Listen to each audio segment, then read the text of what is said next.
ने ये घटना को कारित किया है।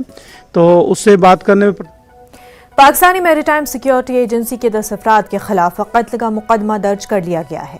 FIR पोरबंदर के नवी बंदर मरीन पुलिस स्टेशन में दर्ज की गई है। विनाकबारा के दिलीप सोलंकी ने FIR दर्ज कराई है। IMBL के करीब भारतीय समुद्री हदूद में आते हुए पाकिस्तान मैरीटाइम सिक्योरिटी एहलकारों ने भारतीय माहीगीर की कश्ती पर अंधाधुंध फायरिंग की, जिसमें एक माहीगीर हलाक और एक जख्मी हो गया था। जरा के मुताबिक भारत ये मामला पाकिस्तान के सामने उठाएगा।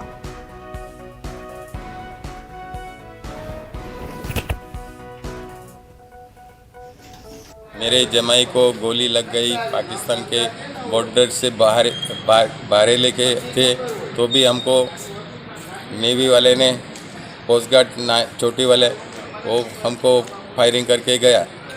कौन फायरिंग किया? आप कब मच्छी मारने करने गए थे? मच्छी मार को करने को गए थे, 26 तारीख को निकल गए थे हम लोग।